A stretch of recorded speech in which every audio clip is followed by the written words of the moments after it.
Hello.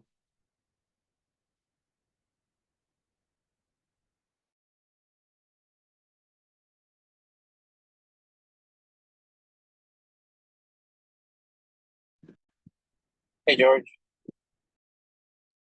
Hey, how's it going? Good, good. How is it going? Yeah, pretty good. Pretty good. Are you on the move at the moment? Sounds like a Yeah, phone. yeah, yeah. Cool. So I'll try not to speak too much so you guys don't hear the background noise. But No, I no, should all be good. arriving to my destination soon. All good.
Has anyone heard from James?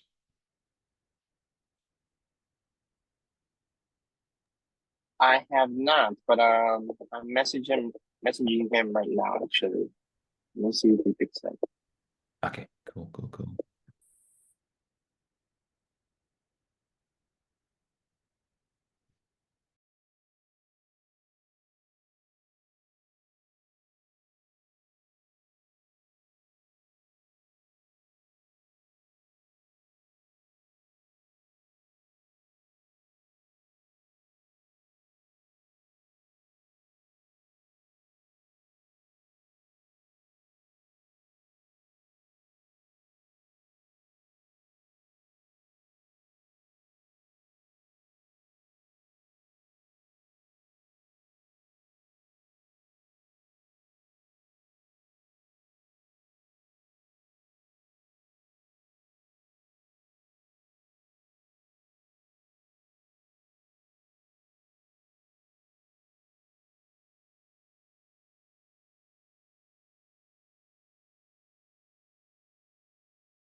Yeah, maybe let's just give it till 10 minutes past. And if we don't hear back from him, we'll just go on anyway.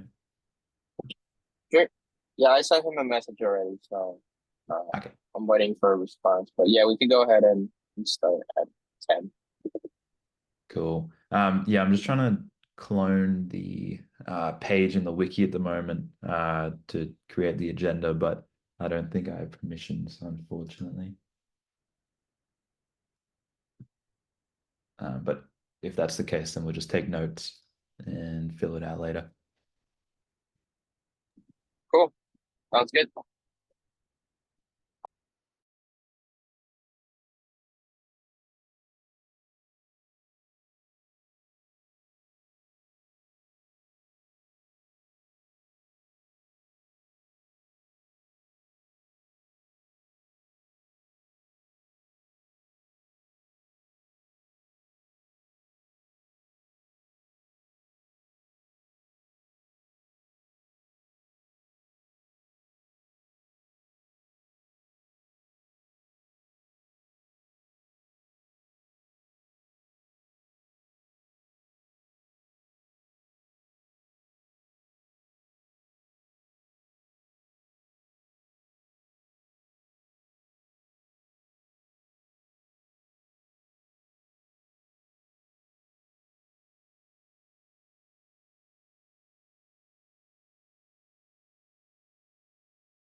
All right, I think we'll just get started, and James might join later. Yeah, cool. So, welcome to the Aries-vcx call. First and foremost, if everyone could read the antitrust policy notice, and then we'll get started.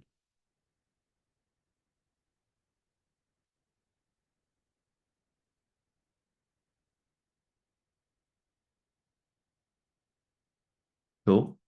So yeah, it's the 6th of August in UTC.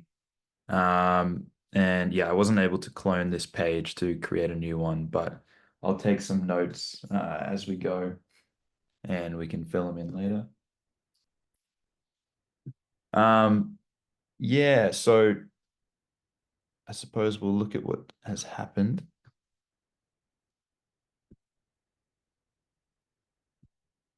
Um, yeah, so I'll go over my updates first, and then Alberto and oh, Kim, welcome, new member. Thanks for joining the call. Greetings. Hello, hello. Um, yeah, so I'll check if I've done any MRs. Yeah, so one of my colleagues, Luke, has been helping out with some Aries VCX work recently. So this one here is about the did exchange request handling, and specifically making it so that an invitation key is always required when handling the request. And that's because we use that invitation key as the thing that signs the rotated response to the request. And so I believe there was an issue with the one of the AATH tests, where, yeah, we were expecting a signed response to go back, but because there was no inviter key being passed in, we couldn't sign it with anything. So yeah, this makes it so that that inviter key is required. Um, yeah, so it's required for sending the response. It's gone from optional to required. And so now the attachment is always signed by the inviter when you send that response. And then those changes got propagated up through the AATH. Um, and so, yeah, if all goes well, we'll see improved AATH results soon. Although I have comments about the AATH, which I'll get to after.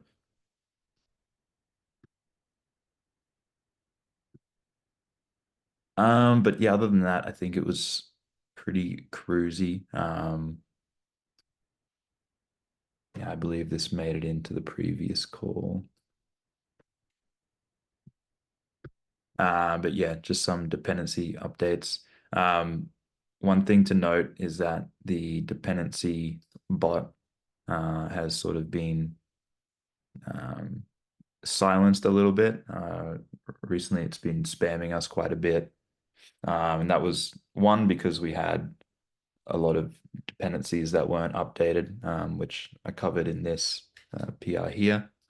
And then James monitored and changed this so that it only happens monthly, and that we're more precise about what we're trying to target. Yeah, I believe previously these changes were made by someone else and targeted sort of everything, whereas we want to be more precise about what we're targeting. Things like the demo that we set up for the Android demo are not as important for monitoring. Um, yeah, and then new PRs that are coming in. Luke has revived this ticket, which we'd previously put on pause due to some of the work that Patrick was doing that conflicted with this area quite a bit. And I need to catch up with Luke again to discuss how he's going with this. But I believe he's pretty much done with it. He resolved all the merge conflicts. And this has to do with our did solve resolver that exists as a subcrate in the did core section of this repo. So yeah, there was just some edge cases with resolving did solve methods, such as when they didn't have a service endpoint, And another case where when they have the abbreviated ver key, so ver key with this tilde at the front, it wasn't properly expanding them. So that should get resolved with this PR, which I'll push through soon with Luke. And then one more that I picked up on in the last couple days was this multi-base public key decoding. So essentially in our did doc create, we have a bunch of helper methods on the verification public key field. And if I zoom up a bit, yeah, one of the helper methods that we have, so, you resolve a did document and you have a bunch of verification methods, and those all represent different public keys that are associated with the did. And for each of those like public keys that are listed, they are this public key field type. And so then there's this helper method, key decoded, which I interpreted as meaning take the field and then decode it into the bytes of the public key that it's trying to represent. And so that interpretation matches up with some of these variants. So yeah, there's a bunch of different ways to represent these public key fields. It can be represented as base 58, 64, hex, PEM, a JSON web key, PGP, or multi-base. And so you can see, like in the case of base 58, it's quite simple. It's just take the field, the string public key base 58 string field, and decode it with a base 58 decoder. Similar for 64, similar for hex. So just directly interpreting it as the base or encoding that it was encoded as. However, what I was finding in the case of the multi-base, it was just decoding straight multi-base into its bytes, which seems right, but the way that public key multi-base is encoded in the context of this field is it's encoded as like a multi-key. So it's actually a multi-base encoding with a key type prefix. So there's an extra 2 bytes at the front, which encode the key type of it. And so that's like the encoding that you see with did methods like did key, and it's used in did peer as well. It's got that prefix in it. So yeah, this was decoding it and returning the bytes with that additional prefix, an extra 2 bytes or so. So I just changed that so that it decodes it using, utilities that we already have set up to decode a key. And this essentially decodes it into this key type, which has the public key bytes represented by dot key. And it also has the key type, which is the prefixed key type, according to the multi-base key encoding. So yeah, now the bytes returned will be just the public key bytes rather than the bytes prefixed with the key type. Yeah. And then the other issue I was finding is that in the case of the JWK key type, it was just calling on this to_vec function, which on the surface seems like the right thing to do. You have a JSON web key and you want to convert it into the public key bytes, you do a dot to_vec on it. However, what that was really doing is it was just serializing the JSON web key as JSON and then returning the JSON bytes, which in my opinion was misleading. So I've removed that function now, but open to feedback on this PR. If you guys disagree with that, I've tagged James in this PR to have a look, and so I think he'll have a thorough look and decide if he agrees with this rationale or not. Yeah, and like you can see an example in this test that I had to fix up. This was a test, checking that multi-base key decodes into a certain public key bytes. And in the previous test, it was decoding into a 34-byte representation of a public key, which, immediately doesn't sound correct because not many public keys are encoded at a 34-byte length. Typically, we're looking at, increments of 8, like 32. And yeah, you can see what's changed. Essentially, that prefix 2361 had to get removed to represent the new public key. Yeah, so just some test fix up there. Hopefully I can work with James to get this merged soon.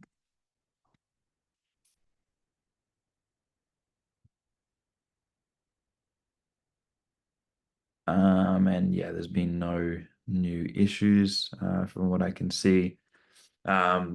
This issue here about removing those legacy dependencies and crates, which I'm sure you're interested in, Alberto. I think, yeah, I'll need to bring this up with James soon, which I'll probably do privately, and we can address it in the next meeting as well. But it is about time that, we take action on this issue, because our rough goal was that by the time we get to the next release, 0.66, we can strip out those dependencies entirely. As we've stated in this release note here, 0.65 should be the final release that supports those legacy dependencies. Yeah, so we've heard no feedback from anyone in the community about them using it and wanting it to stay.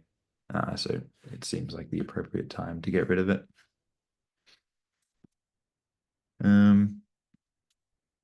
Yeah, so those are my updates. Let me get back to the page. Yeah, those are my updates. I suppose we'll move on to Alberto. Any comments from you? Yep. Can you guys hear me all right? Yes. All righty. Yeah, so no significant PR these last 2 weeks, mainly because we're working on an upcoming significant PR regarding some of the demo apps. So Hmm. not much to give feedback on just yet.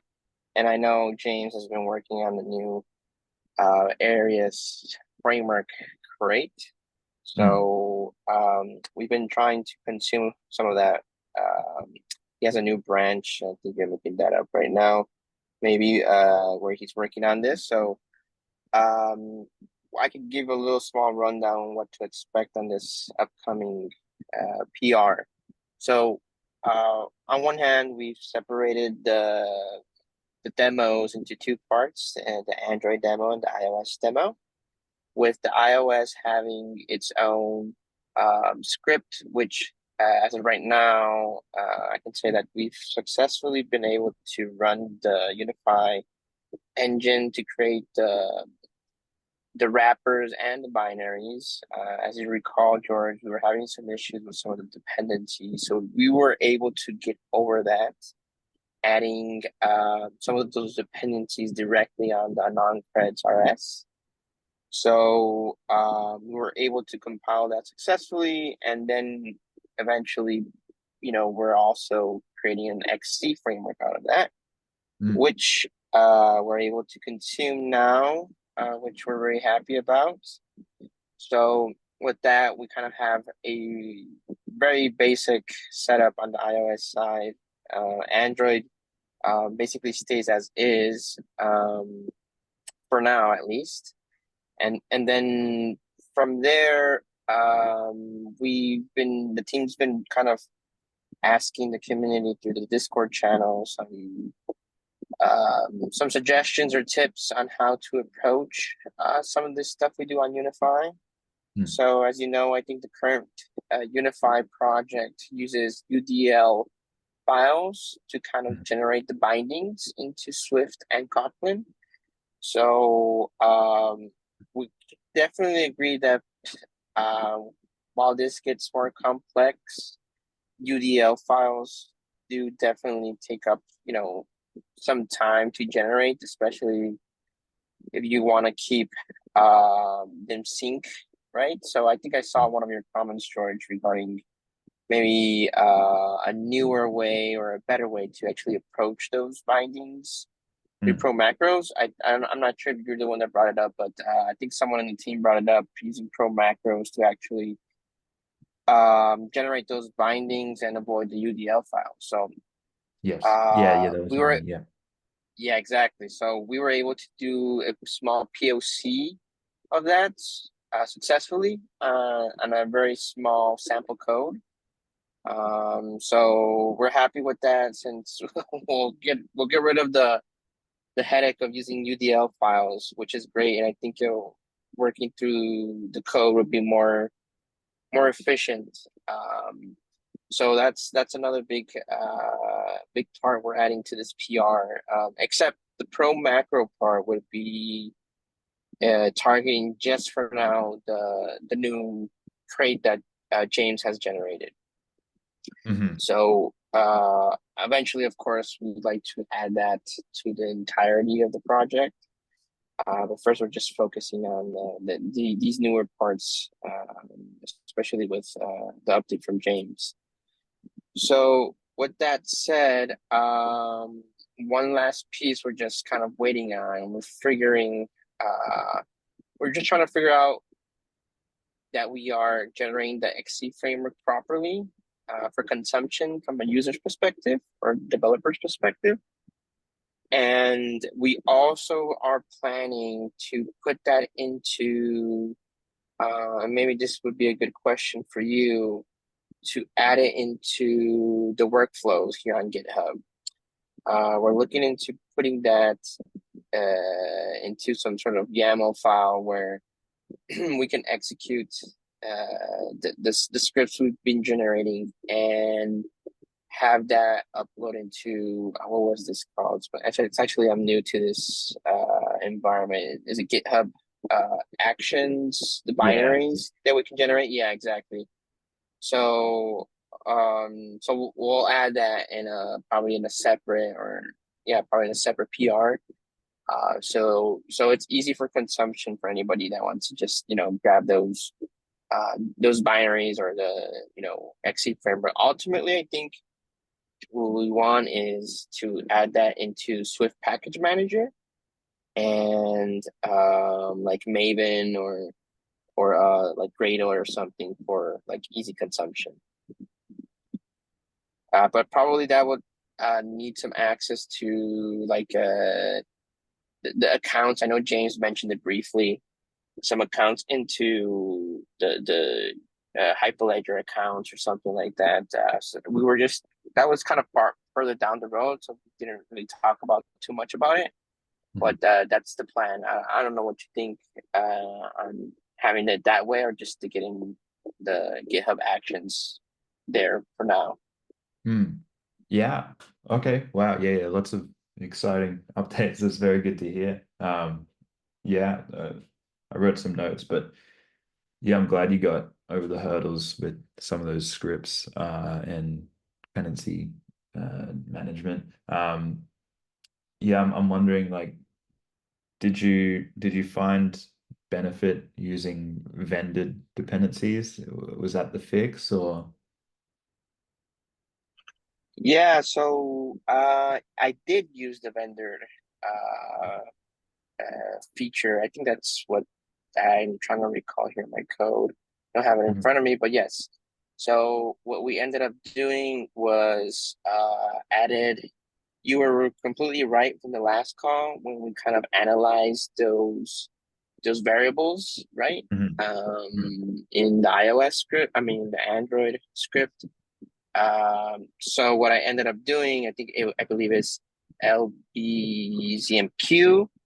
and an oncred CL. So when I first removed the dependencies, it wasn't compiling. It was actually giving me those errors like, hey, you're missing libzmq and an Yeah. oncred CL. So if you go into the anoncreds.rs, right, in the cargo tomo, I ended up putting it in the dependency section, anoncred CL and libzmq vendored. and then that compiled successfully. Wow, awesome. Yep. Cool. Yeah, that's awesome. So do you still need like any of these flags to be set up in the script or?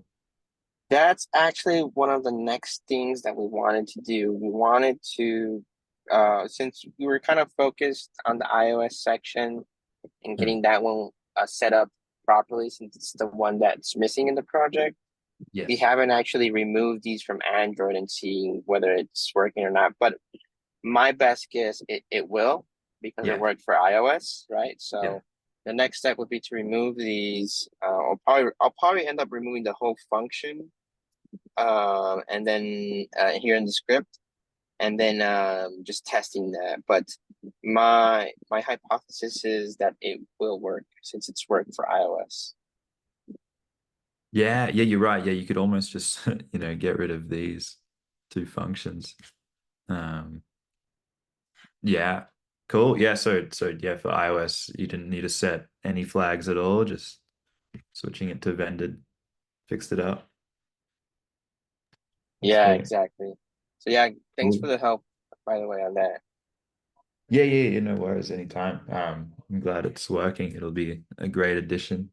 Um, yeah, on the Proc Mac stuff that you mentioned, I'm curious, are you putting those Proc Macs into the new crate, or are you still keeping it isolated like in this unified dedicated crate? So since we're kind of learning as we go with the team, especially Rust, and Hmm. we've been experimenting even with like event callbacks, right? Hmm. We were even trying to build a listener. So we've been keeping everything like at a POC level for now, as kind of just first testing it out and seeing Hmm. first if we can kind of make it work, and then integrating it, officially into VCX. So I can say that we created a callback, we, like a simple POC just for testing purposes, Hmm. where we're generating a callback and then connecting that into Kotlin, and running an Android demo. Hmm. And then we are setting, what is that? I think it's exports, Unify export. Yeah. Yeah, exactly. We're adding that into that event function, callback function, and then from there, we're able to do a simple callback, right? So Hmm. we were able to get that running well.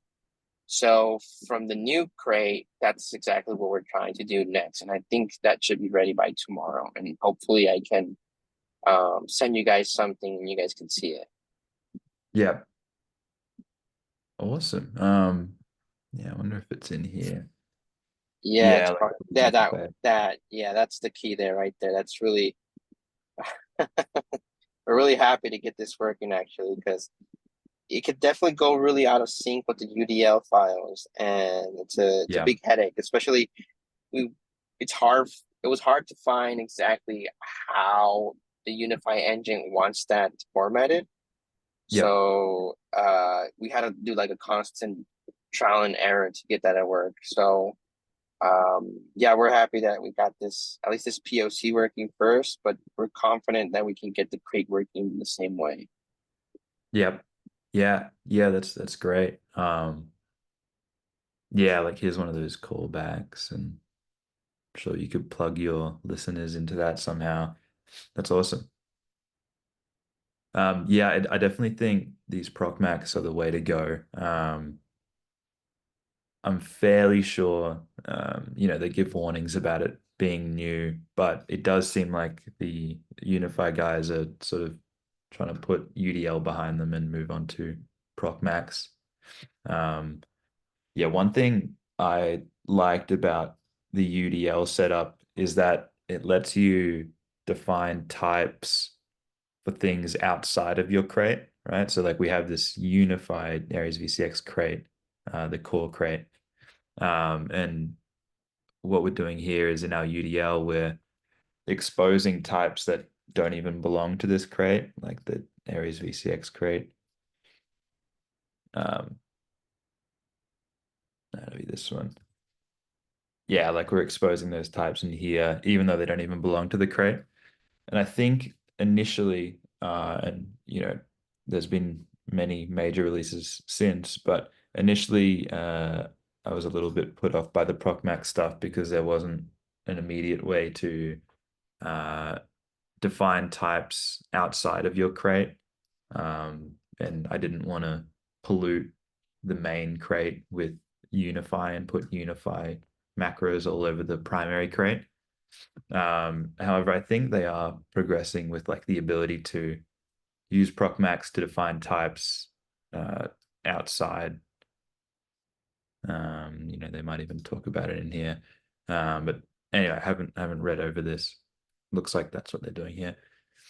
Um, so yeah, I think it sounded like in your case you're defining the ProcMax, you're putting the exports into the framework crate rather than in a separate crate, which I think it's fine for now.